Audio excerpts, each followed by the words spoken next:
Minha gente, hoje eu estou aqui para falar sobre a minha análise e sensações que eu tive em ver o time da vingança, mais conhecido como Futebol Clube Barcelona, vencer mais um time que ele tinha perdido no primeiro turno. E é verdade que eu não assisti o jogo, tá? Davi, como é que tu vai falar de algo que tu não viu? Eu assisti os melhores momentos, eu vi as estatísticas, eu vi outras análises de jornalistas que eu me inspiro para conseguir trazer esse vídeo para vocês.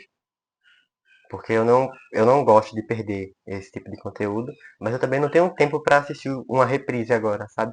Então eu fiz o que pude para conseguir trazer. E antes que eu inicie a análise, as sensações, o que eu penso sobre o jogo, eu peço para que você se inscreva no canal, se você está gostando dos vídeos, se você está chegando aqui de paraquedas, que curta o vídeo, porque aí o YouTube vai entender que o canal está crescendo e vai começar a recomendar para outras pessoas e aí, consequentemente, o canal vai crescer.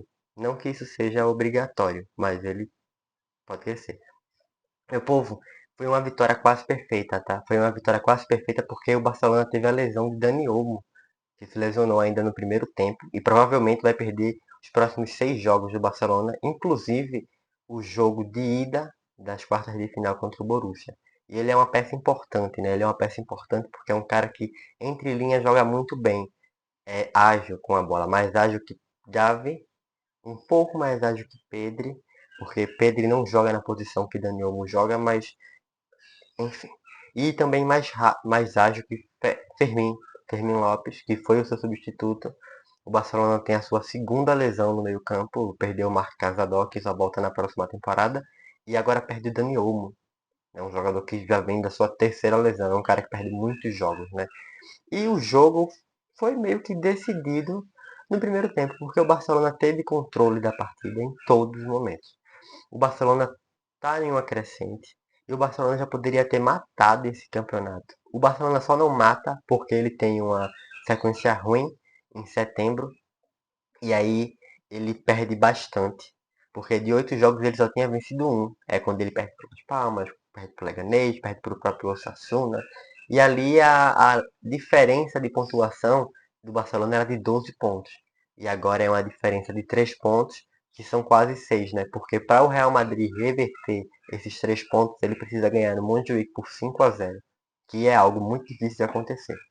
É algo que ninguém espera. Então hoje o Barcelona tem 3 pontos que valem por 3, diferença do segundo colocado. Então, na penúltima rodada, o Barcelona já pode ser o campeão da La Liga, caso ele não vença o Real Madrid. E imaginem o Barcelona campeão em cima do Real Madrid no Montjuic. Isso pode acontecer. A gente não sabe quais são os próximos capítulos.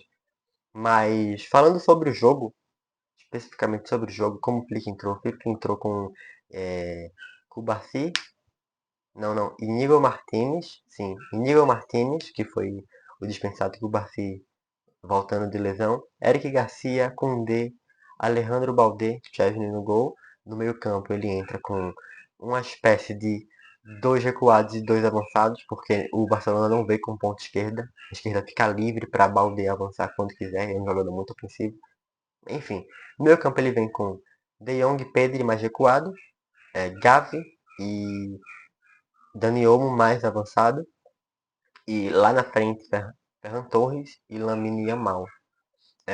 O engraçado é que o Ferran Torres abre o placar depois de uma belíssima jogada. E o primeiro gol foi bem disso, né? O primeiro gol foi do que eu acabei de falar. O Barcelona tinha deixado o lado esquerdo somente para Alejandro Balde, que é o que avança, cruza e chega à sua nona assistência nessa temporada. É a temporada que ele mais participou em gol. Tanto ele quanto o Jules Koundé também. É um jogador que vem crescendo com o Hans Flick. Mas a pergunta é, que jogador não vem crescendo com Hans Flick? Né? Porque Flick vem fazendo um trabalho maravilhoso com esse Barcelona. O Barcelona é esse que o Xavi não conseguiu extrair o que tinha de melhor de cada jogador. Já com Hans, não. Flick ele vem, ele muda o esquema tático, é um time de pressão alta, é um time ofensivo que quer marcar 1, 2, 3, 4, 5, 6. Por isso que a gente vê tantos jogos do Barcelona que ele marca tantos gols. E ele consegue extrair o melhor de cada jogador. Com Xavi, eu tinha a impressão que alguns jogadores não conseguiam mais evoluir, como Gavi, como Pedri, ou até mesmo como o Balde. Era como se eles estivessem estagnados naquele nível. Com o Hans Flick, não. Flick vem, o time está muito melhor. Muito, muito, muito melhor. É um time que joga bem, é um time que Júlio Koundé evolui muito, Íñigo Martínez evolui muito, Alejandro Balde, um dos melhores laterais esquerdos do mundo nesse momento, Pedri, Pedri, e até me amedronta esse crescimento do Pedri, porque o Pedri, tem gente na Europa falando que o Pedri é o próximo Bola de Ouro. E a Nations League, caso a Espanha vença, pode fortalecer isso. O que não seria injusto, mas é um tanto complicado porque Rafinha vem de uma temporada grandíssima, né? Mas o Pedri assusta, é um cara muito regular, um cara que sem lesões é um dos melhores meias do mundo, tá? Um dos melhores meias do mundo. Gavi também evoluiu. Dani Olmo tem esse problema das lesões, mas é um jogadorzaço. Lewandowski conseguindo ser o artilheiro do time mais uma vez.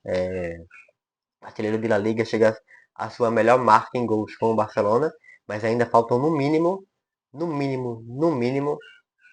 do 10 de La Liga, 2 da Champions, 1 da Copa do Rei. No mínimo 13 jogos para a temporada terminar, mas mesmo assim, Lewandowski já bate seus recordes da temporada anterior. Sem contar o Rafinha, que está fazendo números melhores que as duas temporadas juntas. Lamine Yamal, que dobra a quantidade de gol e assistência na primeira temporada. Então é um time que vem crescendo muito.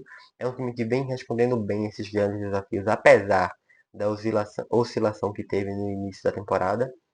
E é um time que tem tudo para ser campeão, né? Caso não oscile novamente, campeão de todas as competições. Eu acho que a única questionável seria a Champions League, por conta das voltas fora de casa. Eu acho que isso influencia muito. No mais, o Barcelona foi muito bem. Abre o placar com um golaço. Frank de Jong vem com a bola de calcanhar. E aí, Daniel Olmo devolve. Ele lança no Balde. Balde faz o que sabe fazer de melhor, que é cruzar rasteiro.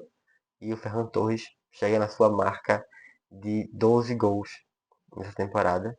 E na La Liga ele tem o mesmo número de gols que Vinícius Júnior sem pênalti, tá? Então, ou é uma grande temporada do Ferran Torres, ou é uma temporada ruim do Vinícius Júnior. E o Ferran, ele chega à sua melhor marca em gols em uma só temporada da carreira, por Hans Flick. Ele perde muitos gols. E aí você vê o quão bom é o trabalho do Hans, né? Lamine Yamal também um craque.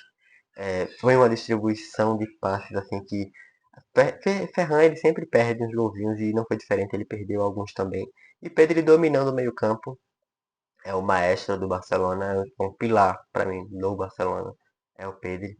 Espero que ele não se lesione nessa reta decisiva e nessa maluquice, porque daqui a 3 jogos o Barcelona volta e volta contra o Girona. E vai ter vídeo aqui de pré e pós-jogo. E eu tô com a ideia, meu povo, de conseguir trazer imagens de alguns takes, né, alguns momentos do jogo para vocês, principalmente no pós-jogo, porque eu acredito que seja um pouco chato, né? Só ver um menino falar o tempo todo.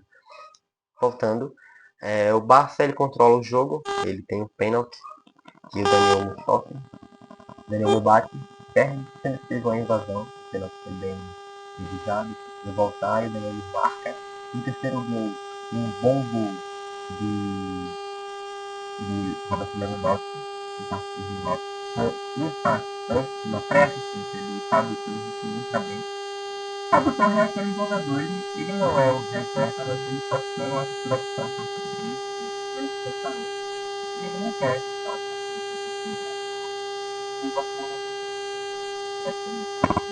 a temporada e não sai de time é o melhor ataque que o time já tem. Técnico, até não tem não para, não parece, não parar, não parece, talvez quanto mais presente, não parar,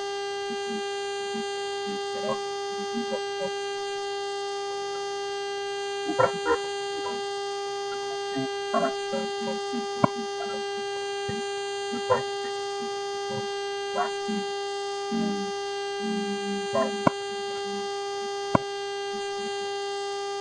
mas a sério,